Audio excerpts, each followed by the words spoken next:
Bueno, amigos y amigas de la prensa, buenas tardes y un saludo a través de ustedes a todo el noble pueblo hondureño.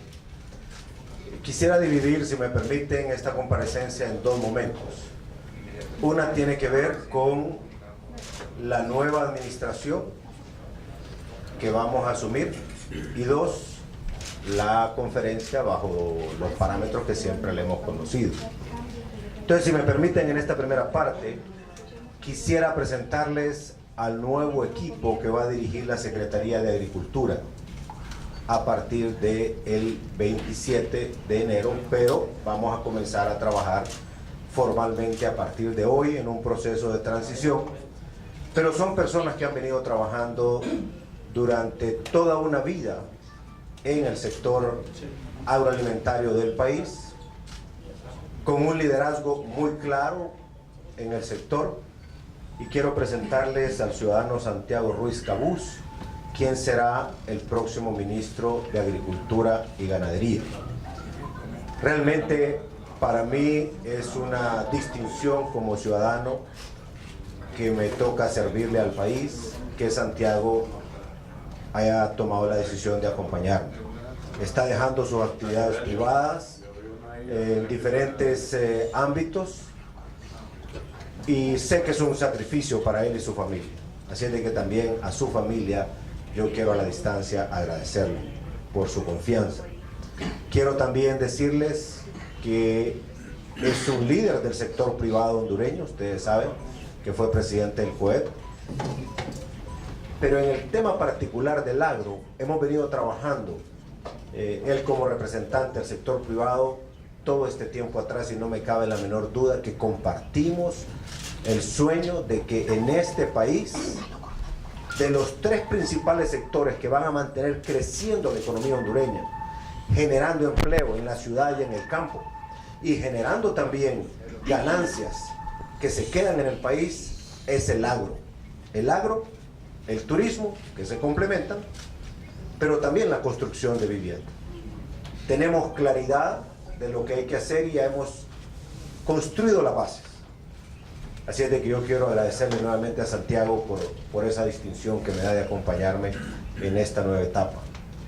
De igual manera, el ciudadano Héctor Ferreira será el viceministro en asuntos de ganadería y don Mauricio Guevara en la parte de agricultura. De igual manera, Adalberto Beto Iscoa, como lo conocemos, él es el gerente para el tema agroalimentario en el Plan Honduras 2020, y hoy quiero aprovechar este anuncio para decir que el Plan Honduras 2020 y el gobierno tenemos que estar trabajando de manera tan sincronizada que quiero que el sector agroalimentario sea el primer ejemplo de las victorias tempranas que estaremos teniendo en los próximos días y semanas. De tal manera que este es un equipo que al más alto nivel va a manejar el liderazgo que va a conducir el sector agroalimentario hondureño por la ruta de ser uno de los principales sectores que va a generar crecimiento en el país y además empleo en el campo, y pasar también a robustecer un mejor nivel de vida para el pueblo hondureño. Así es de que esta es la primera parte y yo nuevamente le quiero agradecer a don Santiago. De igual manera, Héctor, Mauricio. Y ya más adelante tendrán chance de hablar con él para que les explique. Decirles que es fundamental para mí poder hacer un recuento de lo que son las bases de lo que viene. Porque es fundamental recordar que a pesar de que somos un país pequeño, con muchas dificultades, el reto de hacer crecer nuestra economía es un reto enorme, pero es fundamental, porque es la única manera, generando riqueza, que vamos a lograr que una clase media que ha estado muy golpeada, que el sector más humilde y luchador del país tenga mejor nivel de vida. Por eso es fundamental consolidar el crecimiento económico. Para eso tenemos que seguir manteniendo nuestra macroeconomía estable, con una reputación de primer, como ahora lo tenemos, y como los bancos multilaterales y todos los países, amigos y organismos como la CEPAL reconocen en el caso de Honduras. Y quiero poner como antecedente al crecimiento económico la lucha contra la violencia. El hecho de haber logrado bajar de casi 90 muertes por cada 100.000 habitantes a 42 nos genera un gran espacio de crecimiento económico. Por eso tenemos que seguir por esa ruta. Fíjense ustedes que este año que terminó crecimos a un 4.5. Solo el último año crecimos un 1%. Ya la economía lleva una inercia importante. Por eso no podemos, como se diría popularmente, aflojar en el tema de seguridad, que es uno de los basamentos importantes. Pero no es suficiente crecer este año a 4.5. Tenemos que crecer a 5, a 6, a 7. Pero garantizar que ese beneficio baje a la clase media, baje a los sectores más necesitados. Y para eso ustedes mirarán en el próximo gobierno una serie de iniciativas que van a permitirnos llegar hasta ahí. Tenemos ante nosotros una gran oportunidad de convertir y llegar a hacer de Honduras una economía abierta, que ya lo es, pero también una economía sana y ordenada.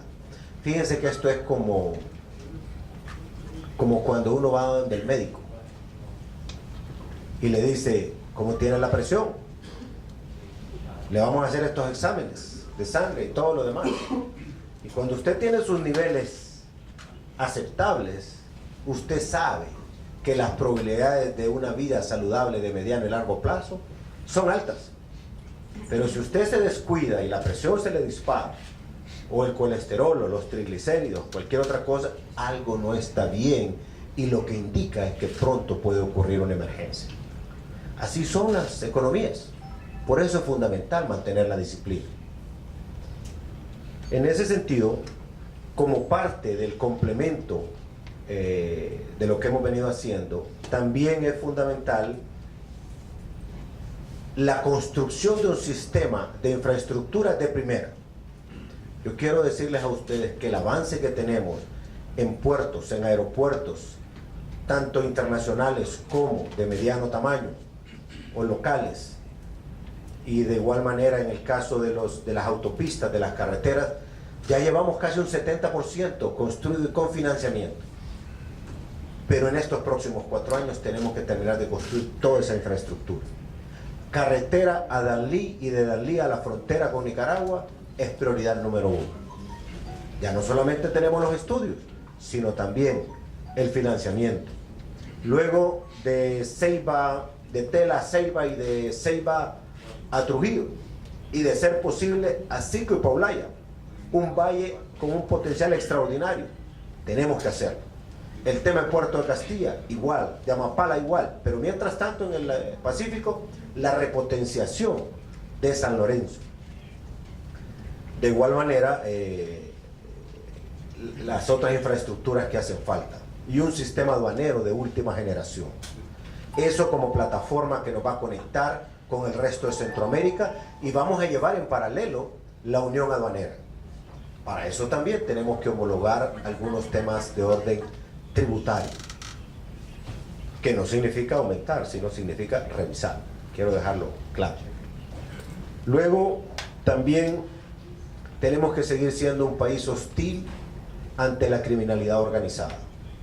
El narcotráfico le ha pasado una factura que va a dejar una cicatriz imborrable en la historia de Honduras.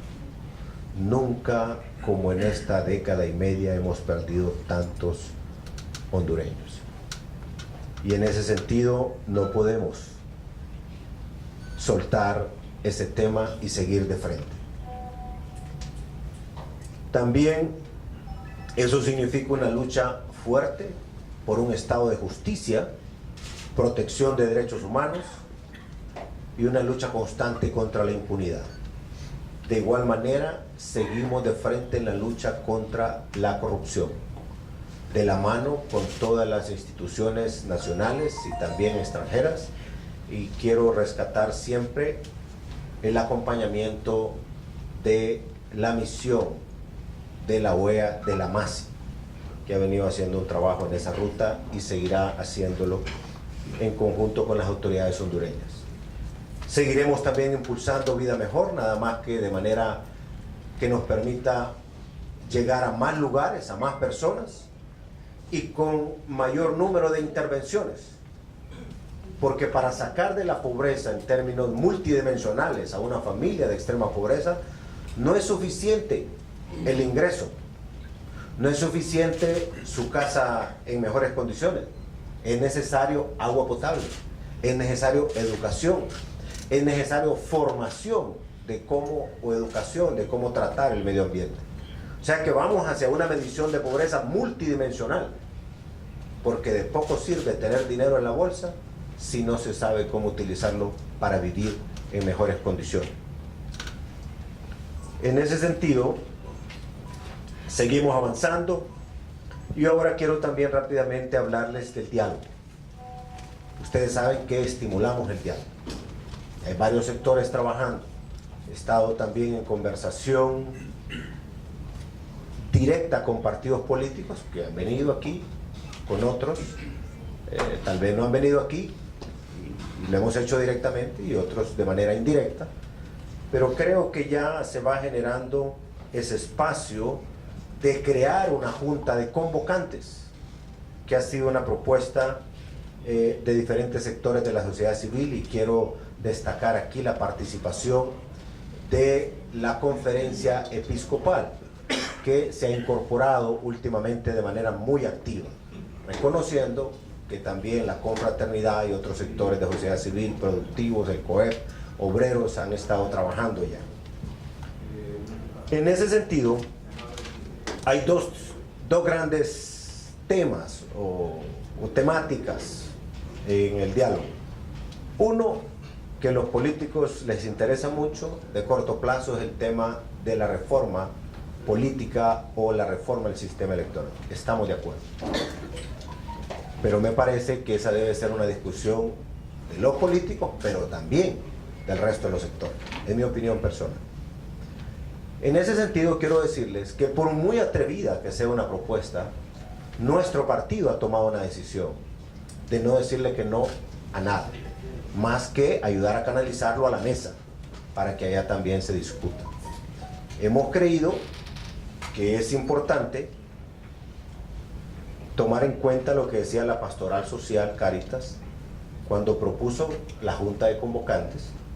Ellos representan a la Conferencia Episcopal y esa propuesta ha sido bien vista por diferentes sectores. En ese sentido, coincidimos que Honduras no debe de seguir viviendo en zozobra. Nosotros, como un actor más del diálogo, estamos dispuestos a cualquier llamado de ellos, como ya se lo hice saber personalmente. Necesitamos tener una agenda amplia de temas en favor del país. De nuestra parte tenemos especial interés en el proyecto de ley que ya construimos, que es el proyecto de ley de vivienda para la clase media y para los sectores de un salario mínimo hasta lo que se puede considerar clase media en ingresos compartidos. ¿Por qué es importante esto? Porque nos va a generar la obligación permanente del origen de los fondos, de los bonos que le estaríamos dando a cada familia. Que no dependa del presupuesto de año a año o de cada gobierno. Quiero que este sea un legado de nuestro gobierno.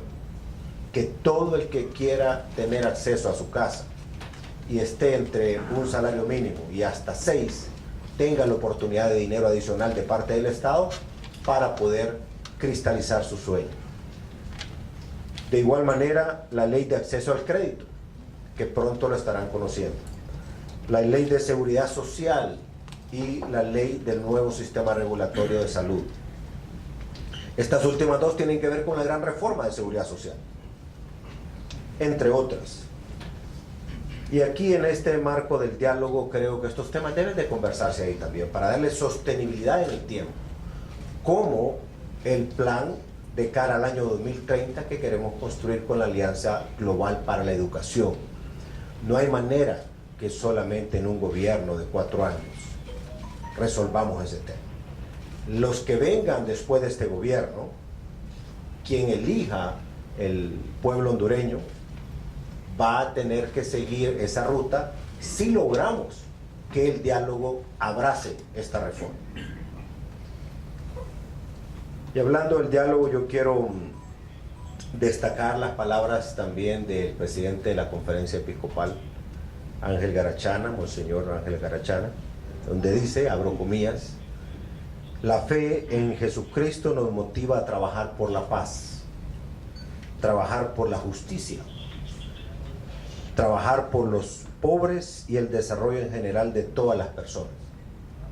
Pero la fe en Cristo no nos lleva a trabajar por la paz, la justicia y el desarrollo por el camino de la violencia, sino más bien por el camino del diálogo y del amor al otro. Cierro comillas.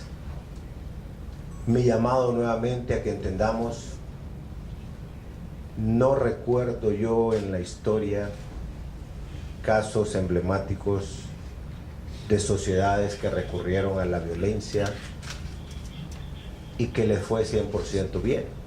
Por el contrario, quienes no estaban de acuerdo y se fueron por la protesta pacífica fueron mucho más exitosos que los otros. Y es triste ver cuando alguien tenía programado, por ejemplo,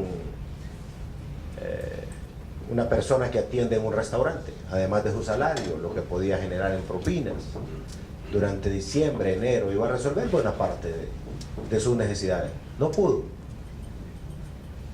por lo que ha estado ocurriendo. Y yo recuerdo aquella frase popular que dice que hablando se entiende la gente. Esa es la base del diálogo. Y por eso le he insistido a mi partido, no podemos decirle que no a ninguna propuesta, aunque no nos parezca. Porque viene del otro, hay que entenderlo. Solo que hay que llevarlo a la mesa del diálogo. Entiendo por el informe que justo recibí al entrar aquí, que se están activando internacionalmente organismos para ir buscando los facilitadores, y creo que hay avances importantes. Ya ellos se encargarán en su momento de comunicarlo. Y lo último es destacar la decisión del Congreso Nacional ayer. Ya se instala la Junta Provisional, existen acuerdos y mañana van a instalar la Junta en propiedad o de manera definitiva. Así es de que los felicitamos y les instamos a seguir construyendo alianzas. Así es la democracia. Alianzas que a mi criterio no solamente deben de ser por elegir personas, sino temas que a su vez se traduzcan en beneficio de la gente.